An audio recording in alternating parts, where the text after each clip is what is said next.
अब शुरू होने जा रहा है देश का सबसे बड़ा मुकदमा, आपकी अदालत, रजत शर्मा के साथ।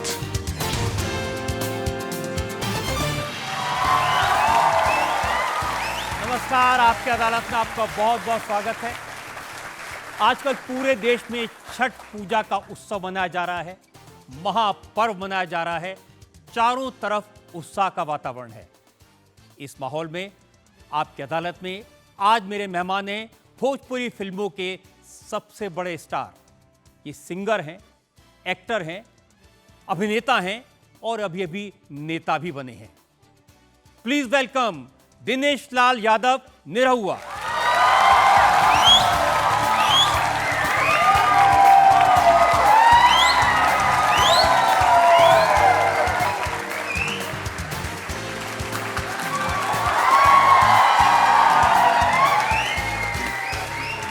और ये तालियां बजते रहे क्योंकि अब मैं आमंत्रित कर रहा हूं आपकी अदालत में एक और स्टार को। ये भोजपुरी गायकी में, अवधी भाषा में गायकी में बहुत बड़ी स्टार हैं।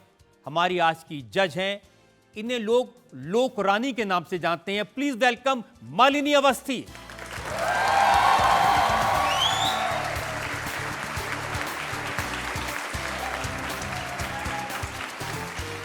आज की कार्यवाही शुरू हो।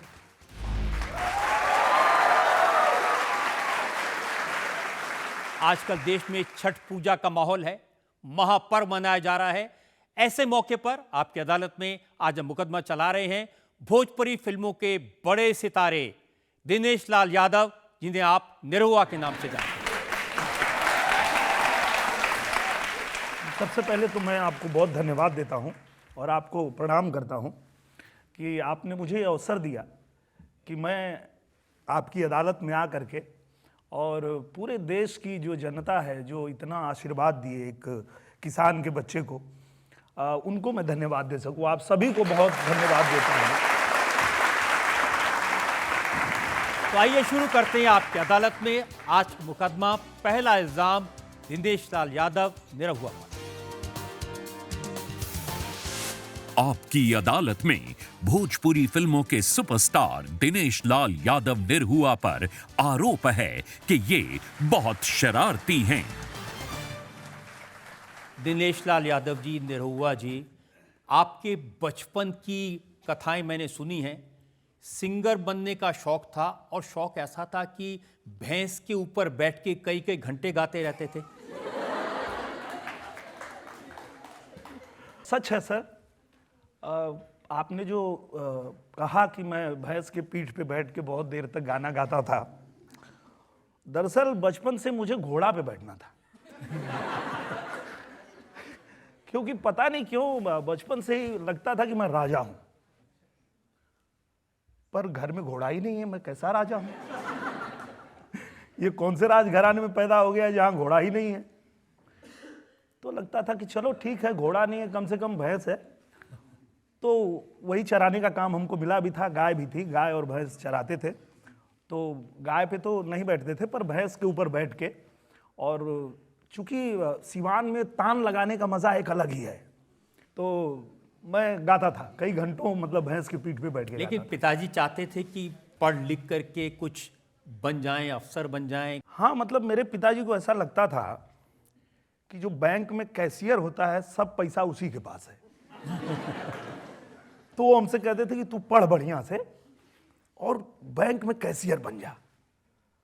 तो पढ़ाई तो हम कर रहे थे, पिताजी के साथ में ही रह के कलकत्ता में पढ़ाई कर रहे थे। और पिटाई भी होती थी। बहुत पिटाई होती थी सर, फिल्मों के चक्कर में, क्योंकि मैं करिश्मा कपूर का बहुत बड़ा फैन हूं।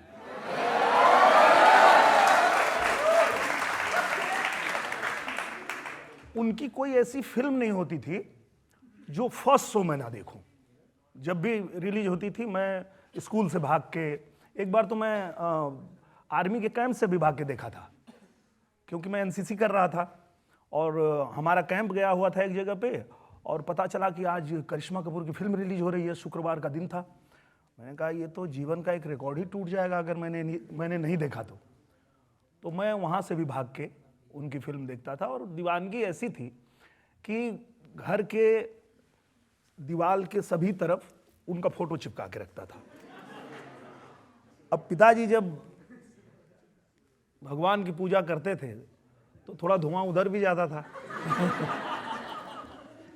तो वो बहुत डांटते थे कि अरे यार तुम क्या ये सब लगा के रखे हो, अब इन लोगों को भी मैं अगरबत्ती दिखाऊं? तो मैं पिताजी को कहता था उनको भी दिखा दीजिए, देवी समझ के, कोई दिक्कत नहीं। तो पिटाई पड़ती थी सर। तो आज भी याद है वो पिटाई? सर अब तो आलम यह है कि मैं जब सो जाता हूं तो सपने में आके मारते हैं मुझे। और मुझे लगता है कि मार रहे हैं, दौड़ा दौड़ा के मार रहे हैं। लेकिन आपने शरारतें करना छोड़ा नहीं है। वो कहते हैं ना सर, बंदर कितना भी बुढ़ा जाए गुलाटी मारना नहीं छोड़ता।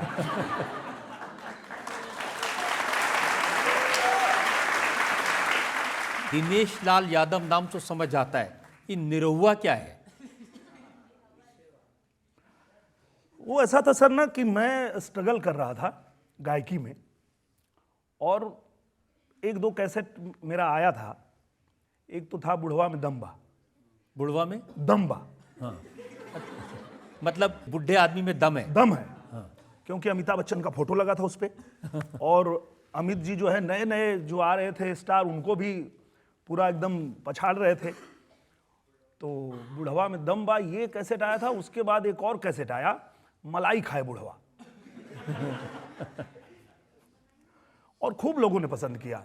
बरसात के बाद एक कार्यक्रम था मेरा बिहार में, और हम लोग बिहार में कार्यक्रम में जा रहे थे तो देखे कि बहुत ज़्यादा भीड़ है, किसी मेला में फंस गए, लगता हम पहुंच नहीं पाएंगे। और उधर जो पब्लिक थी वो बुलाने लगी, तो हम बोले अरे भैया इधर मत बुलाओ, हमारा कार्यक्रम हमको जाने दो। बोले नहीं, यही आपका कार्यक्रम है, ये मेला नहीं है, ये लोग आपको देखने आए हैं।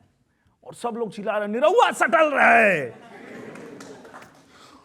और जिधर जाए सर उस दिन के बाद सब निरहुआ निरहुआ करने लगे। अब मेरे को भी बड़ा अटपटा लगता था कि मेरा नाम दिनेश लाल यादव है, मुझे निरहुआ क्यों बोल रहे हैं। लेकिन एक फिल्म कर रहा था, उसमें एक हीरोइन थी स्वाति बाजपेयी। उन्होंने मुझे कहा कि अगर ये लोग आपको निरहुआ नाम से ही बुला रहे हैं तो आप चिढ़ क्यों रहे हो, क्योंकि लोग अपनी पहचान बनाने के लिए काम करते हैं, और आपकी पहचान बन गई, लोगों ने दे दिया नाम निरहुआ, आप इसको ले लीजिए। और उसी दिन से मैंने भी अपने आप को निरहुआ रखा। लेकिन ये निरहुआ का मतलब क्या होता है? सर निरहुआ का मतलब होता है सिंदूर। उस गाने में ऐसा फिल्माया गया था, बताया गया था कि दुल्ही रहे बीमार निरहुआ सटल रहे। गा के सुना दे। अरे दुल्ही रहे बीमार, अरे दुल्ही रहे बीमार, निरहुआ निरहुआ निरहुआ सटल रहे, मंगर चाहे सोमार जाके डटल रहे, संगी साथी यार सबसे कटल रहे, मेहर के सेवा में खाली जुटल रहे।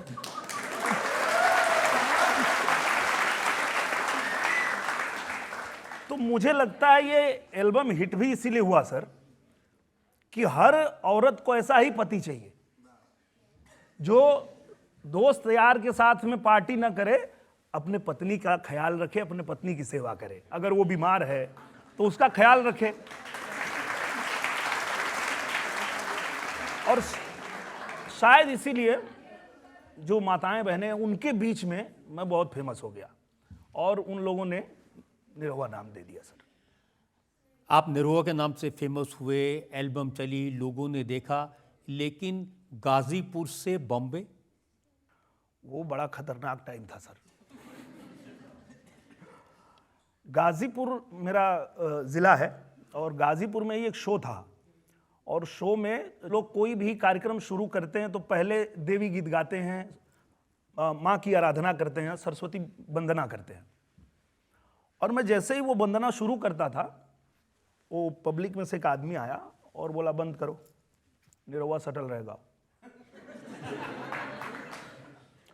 हम बोले ठीक है भैया, वो तो रात भर गाएंगे, पहले माँ की वंदना कर लेने दो।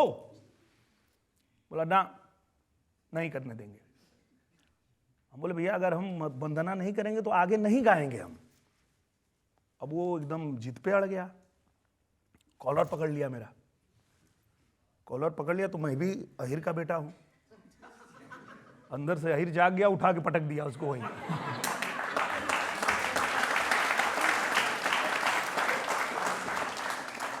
स्टेज पे उठा के पटक दिया। और हम लोग ना सर गाते थे, बिरहा गाते थे, तो हाथ में हमारे लोहे का करताल होता था, बजाते थे। करताल लिए और बोले यही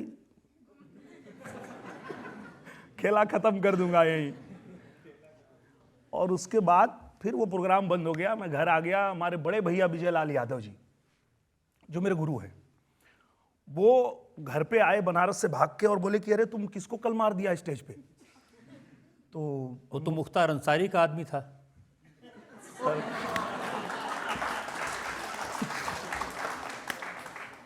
हाँ, सिर्फ आदमी नहीं था, वो शूटर था। तो उन्होंने कहा तुम सोचता नहीं है कुछ करने से पहले मर जाएगा, कोई मार देगा किसी दिन तुमको, इतना उतावला नहीं होना चाहिए, थोड़ा गायक हो, कलाकार को शांत रहना चाहिए। तो हम बोले हम इससे ज्यादा शांत नहीं रह पाएंगे।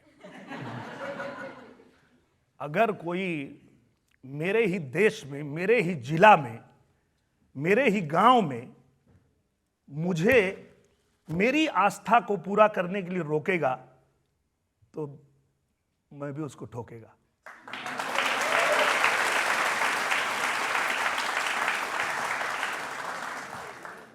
भैया बोले कि तुम यहां रहने लायक नहीं है, चलो निकलो यहां से। तो बोले कहां जाएं? बोले जाओ मुंबई जाओ। फिर इतना अच्छा कार्यक्रम चल रहा था, सब हो रहा था, सब छोड़ छाड़ के मैं भी मुंबई आ गया। और सपना तो था ही मुंबई आने का कि पहुंचना ही है मुंबई, अब मौका भी मिल रहा है। मुंबई आए, फिर वहाँ फाइट सीखे, डांस सीखे, सब सीख करके और फिल्मों में मौका मिला। और फिल्म भी आपने की निरहुआ रिक्शा वाला, कोई डॉन बन जाते। सही कह रहे हैं आप, उस दौरान डॉन का भी स्क्रिप्ट मुझे मिल रहा था। पर मैंने ये चुना कि मैं अभिनेता हूँ नहीं, मैंने अभिनय का कोई बहुत कोर्स वोर्स किया नहीं है, तो मैं डॉन दिखूंगा कि नहीं दिखूंगा पता नहीं, पर रिक्शे पे बैठूंगा तो रिक्शा वाला दिखूंगा। और लोगों को लगा कि ये रिक्शा वाला है। और वो जो फिल्म थी, उसी फिल्म ने सुपरस्टार बना दिया सर। ये बात सही है कि जनता ने बहुत आपको प्यार दिया, आपकी इतनी सारी फिल्में हिट हुई, लेकिन मैंने तो ये भी सुना कि आज भी जब शूटिंग कर रहे होते हैं तो शरारत करते हैं, किसी आदमी को आप पेड़ से बांध देते हैं। सर मजबूरी होती है, बांधना पड़ता है सर। मतलब हम शूटिंग कर रहे स्टेज हैं, पे उसको मारना भी मजबूरी थी, पटकना मजबूरी थी, और पेड़ से बांधना भी मजबूरी होती है। सर मुझे मौका दीजिए, मैं बताऊंगा तो आप भी कहेंगे कि जरूरी था उसको बांधना। अब हम लोग शूटिंग कर रहे हैं और भीड़ बहुत रहती है, पर सब लोग शांति से देखते हैं, डिस्टर्ब नहीं करते हैं। उसमें कोई एक आदमी है जिसको तंग करना है, तो वो अचानक जो है ऐसे करने लगा, और जैसे आप लोग हंसे ऐसे ही पूरा पब्लिक हंसने लगी। अब हमारा डायलॉग खराब हो गया, हम लोग कर ही नहीं पा रहे हैं। हम बोले क्या करें क्या करें क्या करें। तो हम बोले उसको बुलाओ, बुला के लाए। हम बोले एक्टिंग करोगे? बोला हाँ भैया, इसीलिए तो कब से मैं कर रहा था, आप ध्यान ही नहीं दे रहे थे। तो हम बोले आ जाओ आ जाओ, एक काम करो भैया, इनको पेड़ में बांधो उधर। आपका पेड़ में बंधने का सीन है और मैं इधर से सब फाइट करते हुए आऊंगा और आपको बचाऊंगा। उसको पेड़ में बांध दिया, फिर हम लोग आराम से शूटिंग किए, वो उधर ही बधा रहा।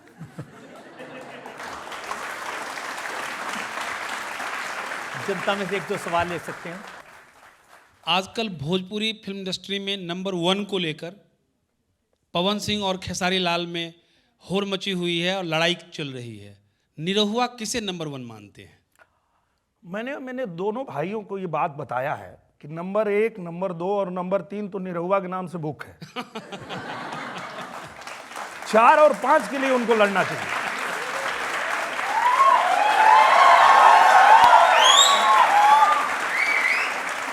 ये जितने भोजपुरी के स्टार हैं, मनोज तिवारी हैं, रवि किशन जी हैं, पवन सिंह हैं, खेसारी लाल का नाम इन्होंने लिया, आप हैं, तो सबसे ज्यादा शरारती कौन है? पवन सिंह। पावर स्टार, वो सबसे शरारती है।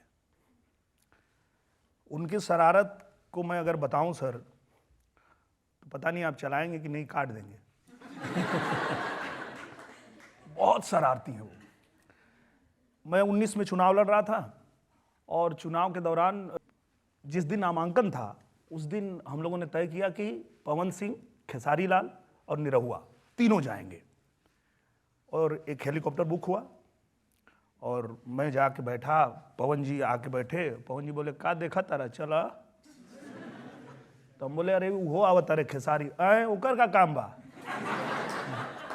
बस पागल भेल बड़ा। बोले, अरे अपना भाई वो भी है यार, आने दो, क्या दिक्कत है तुमका। देखा तारी ये आदत हमके ठीक ना लगेला, ना मन बतू। हम बोले, अरे यार चलने दो ना, क्या दिक्कत है तुमको, तीनों भाई जाएंगे, लोगों को अच्छा लगेगा, तो तू ले चल के दिखावा। बोले, अरे यार क्या बात कर रहे हो। तब तक खेसारी जी आ गए और वो भी आके बैठे, भैया प्रणाम हुआ, सब बैठिए। उसके बाद पवन जी, हेलो। वो पायलट पीछे देखा, जी सर। अब हेलीकॉप्टर पावर स्टार उड़ाएगा।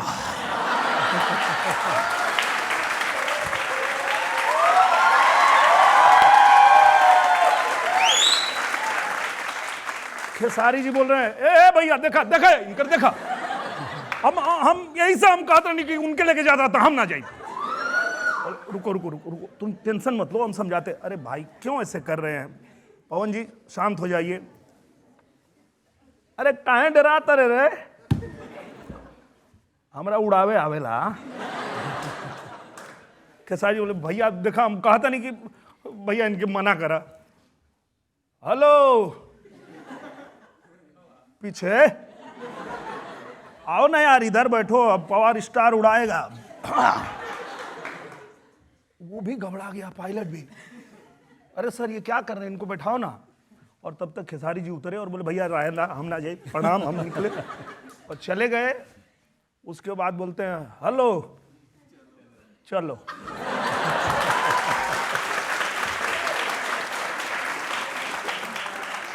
तो उनके शरारत का जोड़ कोई नहीं दे सकता, बहुत शरारती है वो।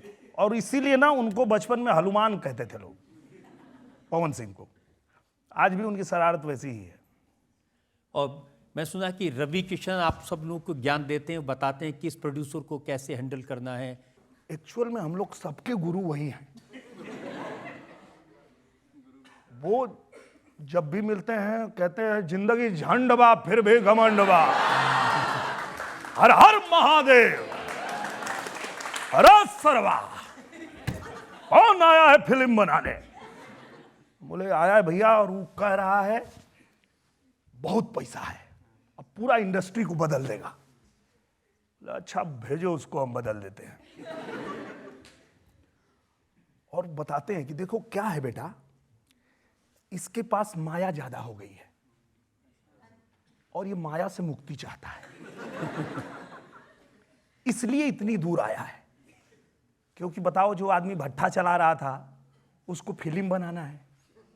समझ रहे हो, समझ रहे हो? नहीं तुम नहीं समझ रहे हो। अब बोले, नहीं भैया समझ रहे। देखो क्या है बेटा, ये आएगा तो कुछ ईटा पत्थर जैसा ही फिल्म बनाएगा और हमारी इंडस्ट्री को खराब कर देगा। तो इसके पास जो माया है, वो माया ले लो और इसको माया से मुक्त करके भेज दो पहाड़ में। तो ज्ञान तो उन्हीं का रहता है। एक और सवाल हम पब्लिक से ले सकते हैं। एक रिक्वेस्ट करना चाहूँगी, अगर आप अपना एक पसंदीदा हिंदी सॉन्ग हमें सुना दें तो। आपने गाने को कहा हिंदी फिल्म का, तो जो मैं बचपन में अपनी गर्लफ्रेंड के लिए गाता था वही गा देता हूँ।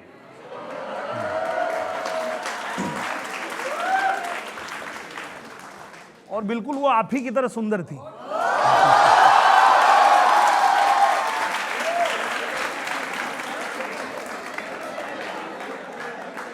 और मैं जब भी उनको देखता था तो यही गाता था, तुझे देख के आहें भरता हूँ, तुझे देख के आहें भरता हूँ, लव तुझे लव मैं करता हूं। एक ब्रेक के रुकेंगे और ब्रेक के बाद आपकी अदालत में निरहुआ पर इल्जामात और सवालात का एक और। दुनिया में कोई भी आपको अगर ये बोलना चाहे कि आप बिहारी हो, आप भोजपुरी बोलती हो, तो इस बात के लिए कभी शर्मिंदा मत होना। आप ये बोलना, जैसे मैं कहता हूं कहीं भी जाता हूं, चाहे रहिया बॉम्बे दिल्ली, चाहे रहिया मसूरी में, लिखिया पढ़िया कौनो भाषा बतिया भोजपुरी में।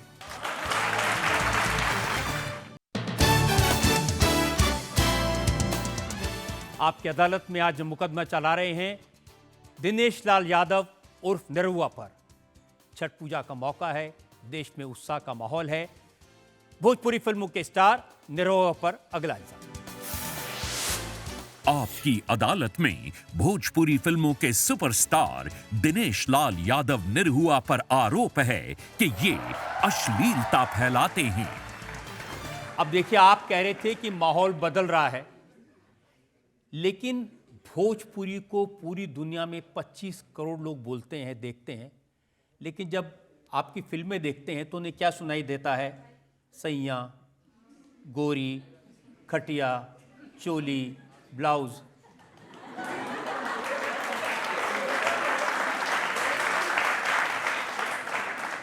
ये सबसे सही जगह है, ये वो मंच है जहां मैं ये बात बता सकता हूं, पूरी दुनिया को बता सकता हूं कि ये बहुत बड़ी साजिश है भोजपुरी को बदनाम करने की, और उसके पीछे कारण भी है।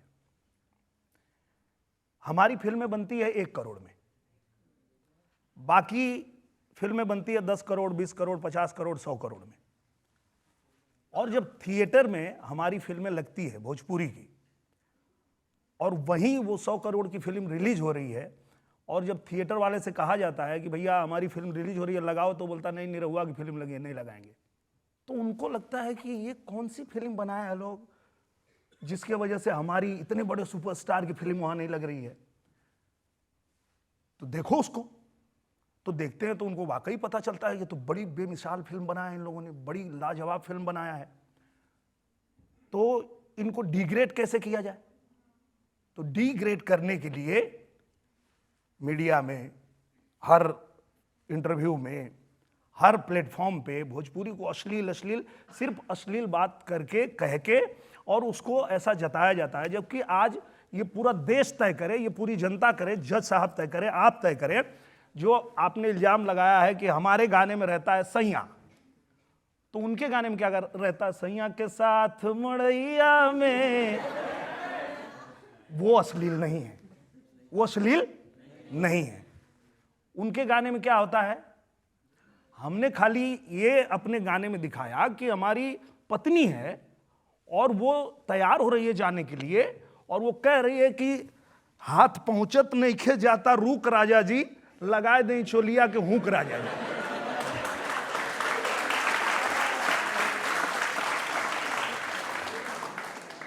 हाथ नहीं पहुंच रहा है तो उसकी मदद पति नहीं करेगा तो कौन करेगा? तो वो कह रही है कि लगाए दें चोलिया के हुक राजा जी। अब इसको बताते हैं कि अश्लील है, और वो जब पूछते हैं कि चोली के पीछे क्या है, चुनरी के नीचे,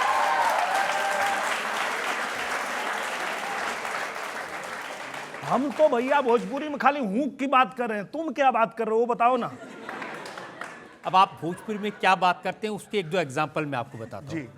वो भोजपुरी में है, मैंने उसको हिंदी में ट्रांसलेट किया है। पिया की मुठभेड़ रात 1:30 बजे, जवानिया का मेल रात 1:30 बजे।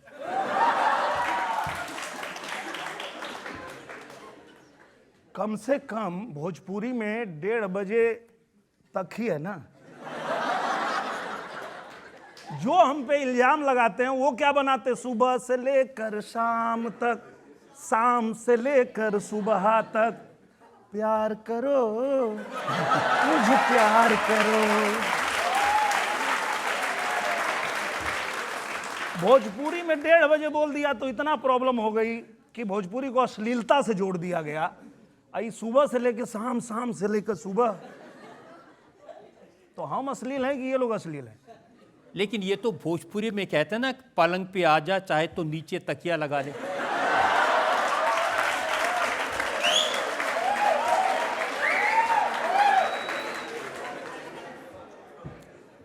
अब देखिए, आज ये सही मंच मिला है मुझे।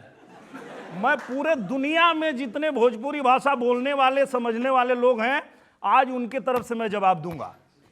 हम तो खाली उतना ही कह रहे हैं, ये तो कहते हैं कि छत पे सोया था बहनोई, मैं तन्ने समझ के सो गई, मुझको राणा जी माफ करना, गलती मारे से हो।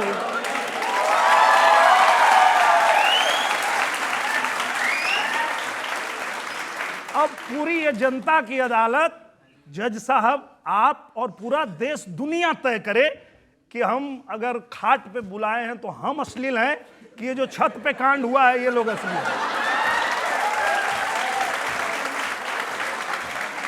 लेकिन आप सिर्फ खाट पर बुला नहीं रहे, आप क्या कह रहे हैं? सैया छोड़ दो, तू खटिया तोड़ देगा रे। देखिए, हम जो कह रहे हैं वो लोग भी वही कह रहे हैं, कुछ अलग नहीं कह रहे। लेकिन आप कुछ ज्यादा कह रहे हैं। नहीं जज साहब, हम ज्यादा कह रहे हैं या बाकी लोग ज्यादा कह रहे हैं, इससे तय कर लीजिए। देखिए, आप लोग किसी भोजपुरी फिल्म में जब तक हीरोइन का धक धक नहीं दिखाएं तब तक पिक्चर पूरी नहीं होती, और कई बार दिखाते हैं। अच्छा, मैं समझ गया सर, कहां से पूछ रहे हैं, मैं समझ गया सर। हमारे गाने में आया है कि छुवेला त छुवते धड़क जाले छतिया। भाई, भोजपुरी में तो यही कह रहे हैं कि पहली बार अगर किसी बॉयफ्रेंड ने गर्लफ्रेंड को टच किया तो धक से उसका धड़कन धक से कर दिया, तो ये अश्लील हो गया। और वो लोग जब कहते हैं कि सैया ने देखा मुझे ऐसे,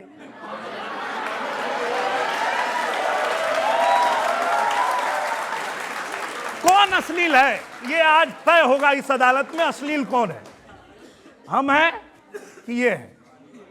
बाकी जो बना रहे हैं,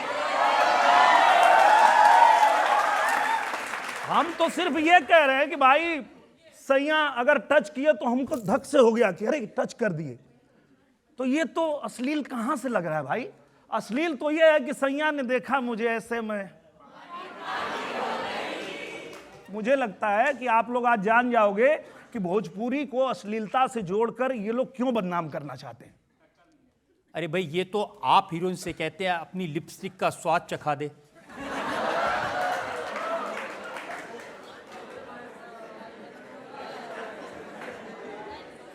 नाम सिंदूर और चखेंगे लिपस्टिक। बात तो वही है सर, मैं कितना सफाई दूं, और जितना आप सफाई मांगेंगे मैं उतना सफाई दूंगा, और बाकी लोग लपटाते जाएंगे। क्योंकि अगर वो कह रहा है तो सिर्फ इतना कह रहा है ना कि मुझे चखने दो ये लिपस्टिक का टेस्ट कौन सा है, मतलब ये कौन सा फ्लेवर है। वो तो ये जानना चाहता है कि कौन सा, आम वाला है कि लीची वाला है। और वो लोग जो बना रहे हैं सीधे जवानी का रस पी गया, वो पूरा जवानी पी जा रहे हैं, तो अश्लील नहीं है। हम खाली वो फ्लेवर के चक्कर में अश्लील हो गए। आपकी बात ठीक है, वहां भी होता है चेहरा धक धक करने लगा, लेकिन वो कहते हैं कि हमने भोजपुरी फिल्मों से सीखा है। तो देखिए, यही होता है ना कि ये कितना बड़ा झूठ है। पहले हिंदी फिल्में बनती थी कि भोजपुरी बनती थी? हिंदी फिल्मों को देख के, हिंदी हीरो लोगों को देख के तो हम लोग हीरो बने हैं।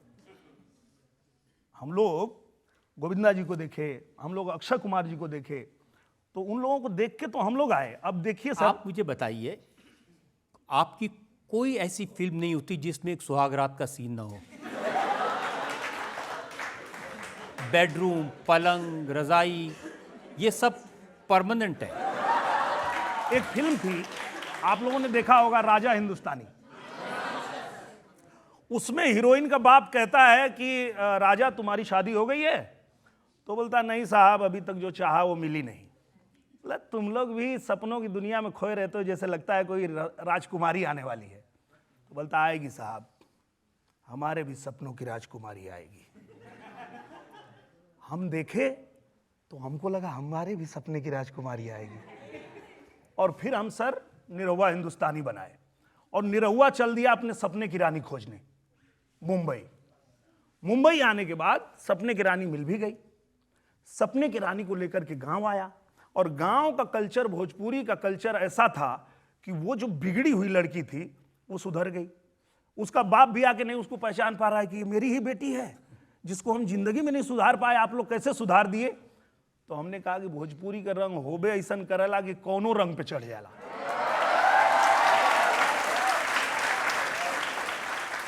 उस फिल्म में बड़ा सपना कैसे देखा जाता है ये बताया गया कि एक गांव का लड़का, एक गरीब का लड़का कैसे ये सोच सकता है कि जब तक सपने की रानी मिलेगी नहीं तब तक शादी नहीं करूंगा। बड़ा सोचना, बड़ा सपना देखना वो फिल्म बताती है। उसके बाद उसमें अध्यात्म भी है कि राह में निकल चला ये राही मंजिल जाने कहां भेटाई। समय से पहले भाग से ज्यादा कुछ ना मिल पाई। समय से पहले भाग से ज्यादा कुछ नहीं मिलेगा, बस आप अपना कर्म करते रहो, जो आपकी मंजिल है वो आपको मिल जाएगी। निरहुआ जी, आपने बड़ी कोशिश की है फिल्मों में वल्गैरिटी को डिफेंड करने की, लेकिन सच बात यह है कि भोजपुरी फिल्मों में अश्लीलता तो है और अब आप एक जिम्मेदार पोजीशन में हैं, राजनीति में हैं, तो आपकी जिम्मेदारी है इसमें शालीनता लाने की कोशिश करें। अभी सर ने एक इल्ज़ाम लगाया था वल्गैरिटी का, आपने बॉलीवुड की तरफ इशारा किया। आजकल एक छोटा छोटा बच्चा भी सोशल मीडिया पे है, वो ऐसे वर्डिक्स और ऐसे सॉन्ग सुनता है तो उसका माइंडसेट किधर जाता है। बहुत अच्छा आपने सवाल किया और मैं एक बात क्लियर करना चाहता हूं कि मैं किसी को गलत नहीं बताया कि वो गलत है। हमने ये कहा कि इंटरटेनमेंट के लिए जो फिल्में बनती है वो चाहे किसी इंडस्ट्री में हो वो ऐसे बनती हैं। अब आपको चूज करना है कि आपको देखना क्या है, अपने बच्चों को दिखाना क्या है। पवन सिंह जी ने एक बहुत अच्छी बात कही थी कि मैं 500 देवी गीत गाया हूं, भजन गाया हूं, उसको क्यों नहीं सुनते आप, लॉलीपॉप क्यों सुनते हैं। जहां जाते हैं हम लोग, दुनिया के किसी कोने में चले जाएं तो वहां बजने लगता है कमरिया हा हा, कमरिया हा हा, कमरिया करेला पालप लॉलीपॉप लागेलू। तो कहने का मतलब ये है कि सब कुछ है उपलब्ध, चूज आपको करना है कि आपको क्या चाहिए। मैं जानती हूँ बिहार में कैसे रिस्पेक्ट से बात करते हैं या इवन छठ पूजा, ये सारी चीज़ें हैं, बट स्टिल एज बिहारी मुझे ये एक्सप्लेन करना लोगों को बहुत मुश्किल हो जाता है कि बिहार में रिस्पेक्ट से बात करते हैं, अदब से बात करते हैं। सो ये चीज़ें अगर आप प्रमोट नहीं करोगे तो कौन करेगा। मैंने किया है प्रमोट और मैं आज आपको बताता हूँ कि दुनिया में कोई भी आपको अगर ये बोलना चाहे कि आप बिहारी हो, आप भोजपुरी बोलती हो, तो इस बात के लिए कभी शर्मिंदा मत होना। आप ये बोलना कि आपको देखना है, माई जाके देखो, बनाया है मैंने, आपको देखना है, अभी फसल आई है। अगर वो हिंदी में होती तो उसको नेशनल अवार्ड मिलता। उसमें एक गाना था मरून कलर सड़िया, पूरे पृथ्वी पे ट्रेंड कर रहा है, आपने देखा होगा। तो उनको बताइए कि ऐसा नहीं है, वो जानबूझ के साजिश करते हैं आपको नीचा दिखाने के लिए, लेकिन उनको गर्व से कहिए, जैसे मैं कहता हूं कहीं भी जाता हूं, चाहे रहिया बॉम्बे दिल्ली, चाहे रहिया मसूरी में, लिखिया पढ़िया कौनो भाषा बतिया भोजपुरी में। यहां एक और ब्रेक के रुकते हैं और ब्रेक के बाद आपकी अदालत में निरहुआ पर इल्जामात और सवालात का एक और उन्होंने जो जवाब दिया वो सुन लीजिए। निरहुआ से अफेयर, इससे अच्छी बात और क्या हो सकती है। फिर उन्होंने कहा कि इतना अच्छा साथी मिल जाए तो शादी करने का मतलब तो गंगा नहाना हो गया।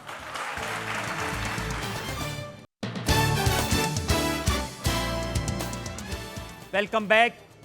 आजकल छठ का त्योहार मनाया जा रहा है, पूरे पूर्वांचल में जबरदस्त जोश है, उत्साह है।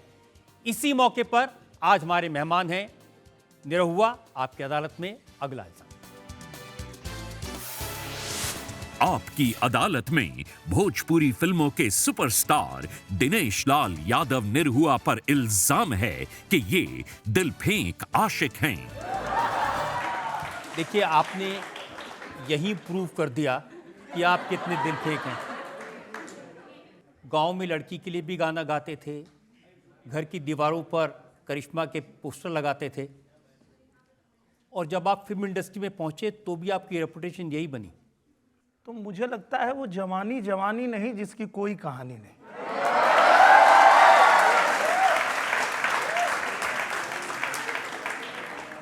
भैया ये जीवन मिला है, बाद में फिर मिलेगा कि नहीं मिलेगा पता नहीं है। तो हमको ऊपर जाके ये नहीं चाहिए कि भगवान कहें कि भैया तुमको सब कुछ दिया था तो तुम ऐसे ही कहाँ आ गए। तो इसलिए हम तो कोई मौका छोड़ते नहीं हैं। मैं भी मौका नहीं छोड़ूंगा, आपसे पूछ लेता हूं, आम्रपाली से आपका क्या चक्कर है?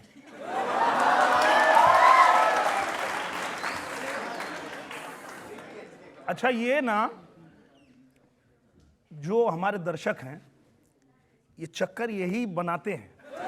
तो जब मैं पहले पाखी जी के साथ फिल्में करता था और कहीं स्टेज पे जाता था तो ऑडियंस बोलती थी, ए भैया तनी भौजी के बुलावा, भौजी के बुलावा। तो वो बोलती थी, अरे ये लोग ऐसा क्यों बोल रहे हैं? हम बोले आपको पता है ना, बोलने दो, अगर वही बोल के खुश हो रहे हैं तो क्या दिक्कत है। और जब अब आम्रपाली जी के साथ फिल्में बनने लगी और जब मैं आजमगढ़ में जाता हूँ, अब मैं चुनाव प्रचार में हूँ और जनता बोलती है दिनेश लाल यादव जिंदाबाद, आम्रपाली भौजी जिंदाबाद। तो मैं बोलता हूँ अरे यार क्यों किसी का जीवन बर्बाद कर रहे हो आप लोग। शादीशुदा हूँ, 2 बच्चे हैं मेरे, इतनी खूबसूरत हीरोइन है, वो शादी करेंगी तो किसी मतलब ऐसे व्यक्ति से करेंगी जो उनको पसंद आएगा। आप लोग जबरी उनको क्यों भौजी बना रहे हो? लेकिन सर क्या करें, मतलब जिसके साथ फिल्म करते हैं। पूछा गया कि निरहुआ से आपकी क्या दोस्ती है, क्या रिलेशन है, क्या आपकी शादी हो गई है? उन्होंने जो जवाब दिया वो सुन लीजिए। निरहुआ से अफेयर, इससे अच्छी बात और क्या हो सकती है? फिर उन्होंने कहा कि इतना अच्छा साथी मिल जाए तो शादी करने का मतलब तो गंगा नहाना हो गया। सर ये आज हम लोग अदालत में बैठे हैं, जज साहब भी हैं, आप लोग कोई ऐसा कानून बना दीजिए कि एक बीबी और 2 बच्चा रहते हुए मैं एक और शादी कर सकूं तो मैं भी कर लूंगा। हर थोड़े दिन में इंस्टाग्राम पर आपकी शादी की तस्वीरें पोस्ट की जाती हैं। कुछ तस्वीरें मैं दिखाना चाहता हूं लोगों को सबूत के तौर पे, और ये कहकर ही आप लोगों के अंदर ये भावना भरते हैं कि भौजी कौन है।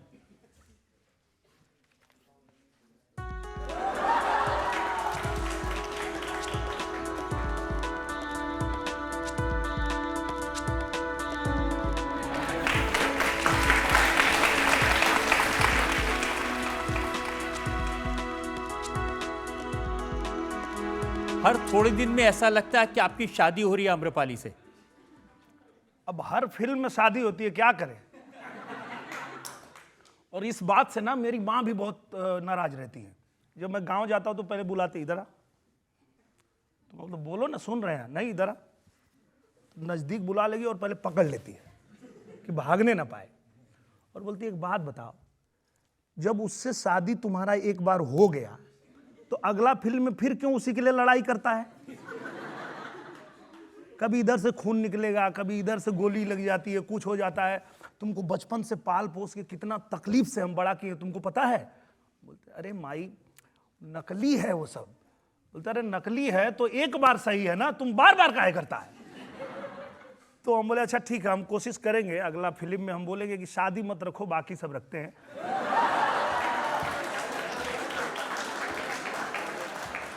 लेकिन ये तो सही है कि हर फिल्म में शादी होती है, ये तस्वीरें उस शादी की हो सकती हैं, लेकिन आप अयोध्या जाएं, रामलला के मंदिर में दर्शन करने के लिए जाएं तो आपके साथ वही हो। अब क्या होता है कि मान लीजिए कि कोई फिल्म हम कर रहे हैं जिस हीरोइन के साथ, या किसी शो में गए हैं किसी हीरोइन के साथ, और वहाँ कोई धार्मिक स्थल है और हम जा रहे हैं और हीरोइन भी करें कि अगर आप जा रहे हैं तो मैं भी दर्शन कर लूँ, तो मैं क्यों कहूँगा कि रामलला का मैं अकेले दर्शन करूँगा, आपको नहीं लेके जाऊँगा। तो साथ में जाते हैं फिल्म के दौरान, तो ऐसा देखने में लगता है कि हर जगह साथ में जा रहे हैं। इतने इनोसेंट भी नहीं हैं आप।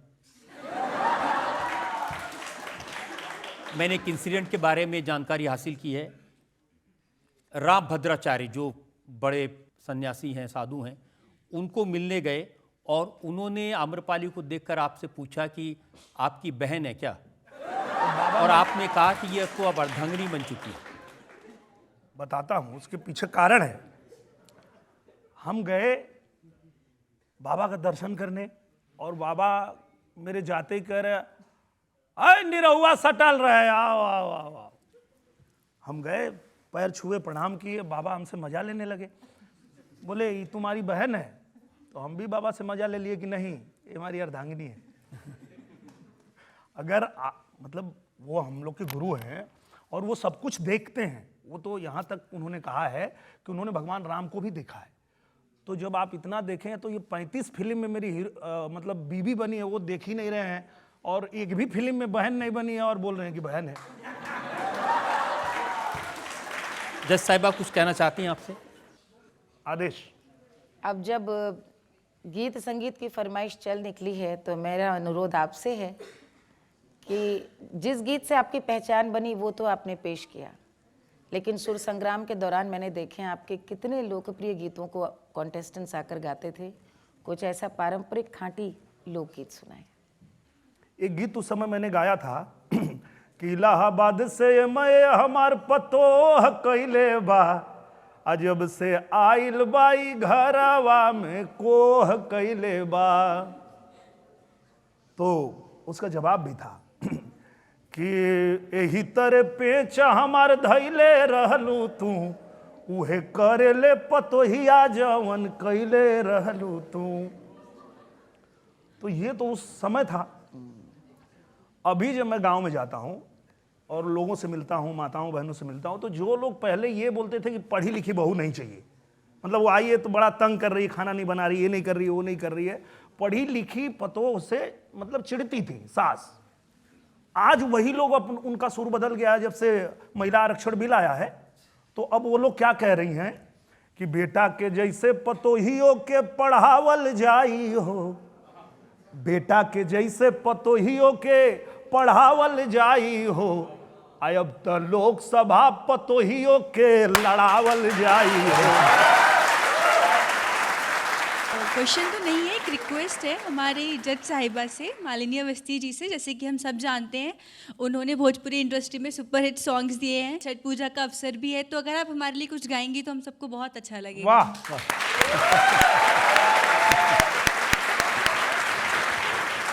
अब मान लीजिए जनता की डिमांड है, जनता तो सबसे ऊपर है। छठ का गीत विनम्रता पूर्वक आपकी फरमाइश आई है, मैं ज़रूर गाऊंगी छठी मैया को प्रणाम करते हुए। लेकिन उसके पहले हमारे यहाँ सबके यहाँ छठ माँ का पर्याय श्रद्धेया शारदा जी नहीं रही। मैं सबसे पहले उनकी स्मृतियों को प्रणाम करती हूँ और उनकी आत्मा को शांति मिले। सुने। हरि का चही बांस के बहंगिया, बहंगी लचकत जाए, बहंगी लचकत जाए।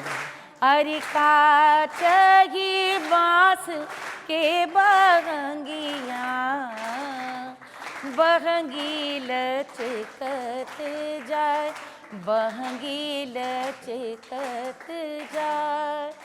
अरे होई ना बलम जी कहरिया, अरे होई ना बलम जी कहरिया, बहंगी घाटे पहुँचाए, बहंगी घाटे पहुँचाए। तू हरी जे बानी छठी मैया,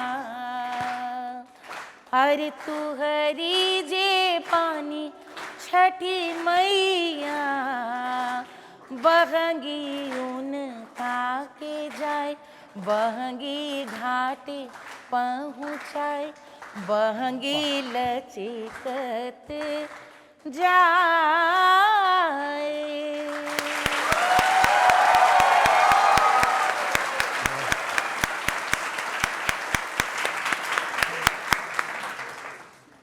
मुझे लगता है इतना सुंदर गीत सुनने के बाद अच्छा तो ये यहाँ एक ब्रेक ले लिया जाए। वाह। और एक ब्रेक के बाद आपकी अदालत में निरहुआ पर इल्जामात और सवालात का एक और। हिंदुस्तान के जितने भी दिग्गज सेलिब्रिटी होंगे, नेता होंगे, वो सभी लोग यहाँ बैठ चुके होंगे और सर ने मुझे ये सौभाग्य दे दिया। अब मैं क्या करूँ, इससे बड़ा और मेरे लिए कुछ नहीं। छठ पूजा के अवसर पर आपकी अदालत में हमारे मेहमान हैं पूर्वांचल के बड़े स्टार, भोजपुरी फिल्मों के सितारे निरहुआ। आपकी अदालत में अगला इल्जाम। आपकी अदालत में भोजपुरी फिल्मों के सुपरस्टार दिनेश लाल यादव निरहुआ पर इल्जाम है कि ये राजनीति के लिए फिट नहीं हैं। देखिए, जब आप राजनीति में जा रहे थे तो अमिताभ बच्चन ने आपको समझाया था। वो राजनीति में आके अपना अनुभव देख चुके थे। उन्होंने कहा था इस रास्ते पर मत जाइए, लेकिन आप नहीं माने। बात तो सही है सर, पर मुझे लगता है कि सर ने जब मुझे कहा था तो इस बात को सोच के उन्होंने कहा होगा कि जो एक सेलिब्रिटी होता है वो बहुत ज़्यादा आराम उसको मिलता है, बहुत ज़्यादा वो मतलब सुकून से रहता है। और पॉलिटिक्स में आप गए हैं तो आपको ज़मीन पे जाना पड़ेगा, लोगों के बीच जाके काम करना पड़ेगा, तो शायद इसलिए उन्होंने मना किया था। लेकिन मेरा अनुभव अलग ही है सर। मुझे लगता है कि राजनीति में सबसे ज़्यादा अगर कोई फिट है तो वो मैं हूँ। उसका कारण क्या है? उसका कारण ये है कि मेरे चाहने वाले, मुझे प्यार करने वाले, मुझे आशीर्वाद देने वाले हर भाषा में हैं, हर जाति में हैं, हर धर्म में हैं। तो ऐसा ही तो पॉलिटिशियन चाहिए जिसको सब लोग प्यार करें। और मुझे लगता है कि मैं इसीलिए मोदी जी को सपोर्ट करता हूं कि वो ये नहीं देखते हैं कि आपकी भाषा क्या है, आपका धर्म क्या है, आपकी जाति क्या है, आपकी पार्टी क्या है, आपने उनको वोट दिया है कि नहीं दिया है, वो ये नहीं देखते हैं। वो ये देखते हैं कि आप लाभार्थी हो तो आपको लाभ मिलेगा। अगर आपको मकान चाहिए तो मिलेगा, अगर आपको राशन चाहिए तो मिलेगा, आपको आयुष्मान कार्ड चाहिए तो मिलेगा, क्योंकि आप भारत के नागरिक हो और भारत के लिए वो कर रहे हैं, सबके लिए कर रहे हैं, तो आपको भी लाभ मिलेगा। और इसीलिए मैं पॉलिटिक्स में हूं सर, क्योंकि मोदी जी से तो आप अब मिले हैं, उनके एडमायरर अब बने हैं। जब पाकिस्तान ने एक हमला कर दिया था हिंदुस्तान पे, तो वो देख के मैं बड़ा आहत हुआ और मैंने एक गाना बनाया कि अब ना छोड़िया पाकिस्तान के सबक सिखा दा मोदी जी, अब ना छोड़िया पाकिस्तान के सबक सिखा दा मोदी जी। सूतल जब ले शेर रहे तब तक गीदड़ ललकारे, लाखों गीदड़ भागे ले जब शेर झपट्टा मारे।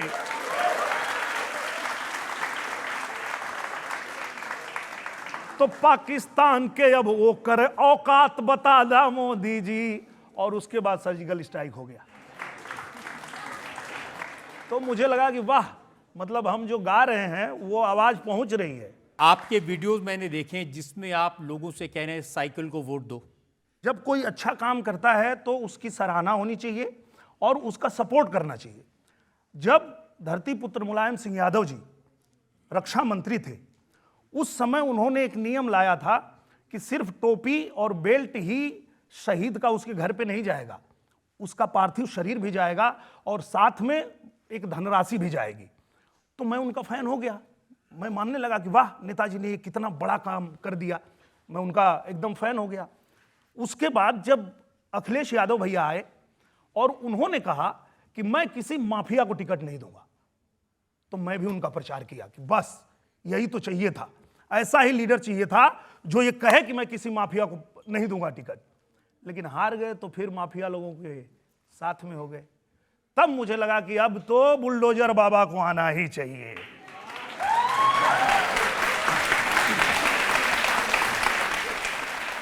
बुलडोजर के सीन तो मैंने आपकी फिल्मों में भी देखे हैं, लेकिन अब आपने बुलडोजर पर गाना लिखा है। हाँ, मैंने कहा ना कि मैं उस दिन फैन हुआ था अखिलेश भैया का, जब उन्होंने कहा था कि माफिया को टिकट नहीं दूंगा। लेकिन फिर जब वो देखे कि धड़ल्ले से सब माफिया लोगों को बढ़ावा देने लगे, सबको आगे बढ़ाने लगे, तो हम बोले अब तो बुलडोजर बाबा को लाना पड़ेगा और हमको गाना पड़ेगा। और फिर हमने गाया घुस जाला बिलिया में सांप बिच्छू गोजर, चलेला जब चाँप के बाबा का बुलडोजर, चलेला जब चाँप के।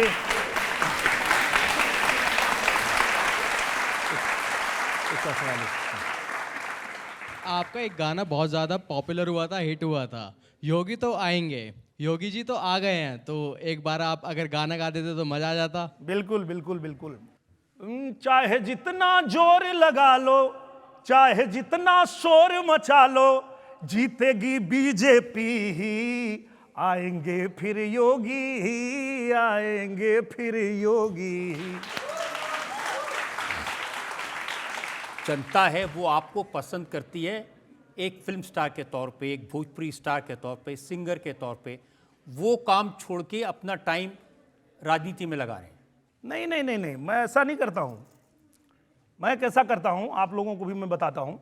मैं आजमगढ़ में शूटिंग करता हूँ और शूटिंग के दौरान जहाँ शूटिंग चल रही है वहीं कंप्यूटर लग जाता है, वहीं ऑफिस लग जाता है, और किसी का कोई काम है वहीं लेटर टाइप होता है, तुरंत मोदी जी को भेजना है तो मोदी जी को, योगी जी को भेजना है तो योगी जी, जहाँ जो काम है वहीं से हम लोग करते हैं। ऐसा नहीं है कि हम अपना काम छोड़ दिए हैं या जनता का काम छोड़ दिए हैं, उनका भी काम करते हैं, अपना भी काम करते हैं। अब चूंकि देखिए जिस विचारधारा को हम सपोर्ट करने के लिए उतरे हैं, अगर हमको लगता है कि सपने नहीं सच में हकीकत बुनते हैं, इसीलिए तो सब मोदी को चुनते हैं,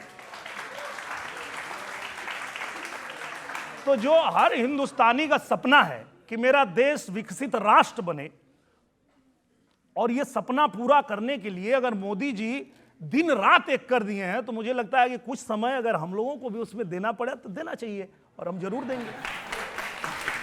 उनका मुझे दो सवाल ले सकते हैं। आप एक्टर के साथ साथ पॉलिटिशियंस भी हैं और आजमगढ़ से चुनाव भी जीत चुके हैं। इस बार कुछ कमी रह गई थी, अगली बार के लिए क्या तैयारी है आपकी, ताकि ये जो कमियां हैं वो पूरी हो जाए? यही तैयारी है। देखिए हम आपकी अदालत में आके बैठ गए हैं, इससे बड़ी तैयारी और क्या होगी। मतलब मुझे लगता है कि हिंदुस्तान के जितने भी दिग्गज सेलिब्रिटी होंगे, नेता होंगे, वो सभी लोग यहाँ बैठ चुके होंगे, और सर ने मुझे ये सौभाग्य दे दिया, अब मैं क्या करूं, इससे बड़ा और मेरे लिए कुछ नहीं है। और इस नोट पर हम एक ब्रेक के रुकेंगे और ब्रेक के बाद सुनेंगे आपकी अदालत में आज की जज मालिनी अवस्थी का फैसला आज के इस मुकदमे।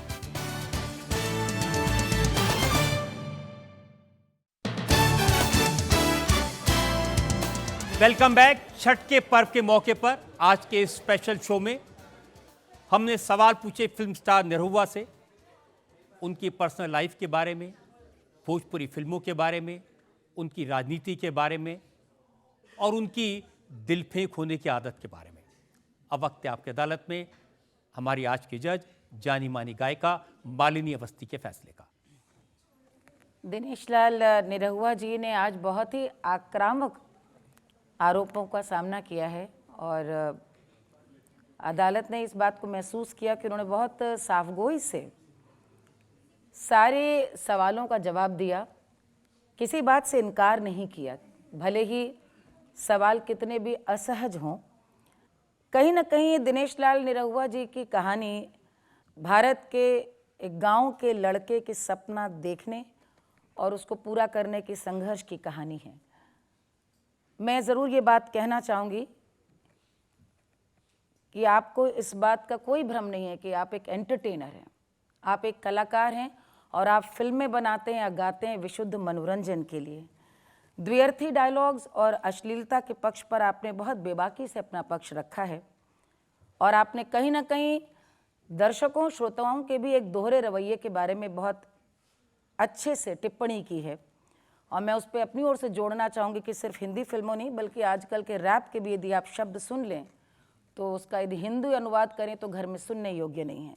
फिर भी अदालत ये कहना चाहती है कि कलाकार को ये सदैव स्मरण रखना चाहिए कि मनोरंजन के साथ साथ गायक हो या कलाकार या एक्टर, उसका समाज के प्रति भी एक दायित्व है, और विशेष रूप से तब ज़्यादा जब वो बहुत लोकप्रिय कलाकार हो।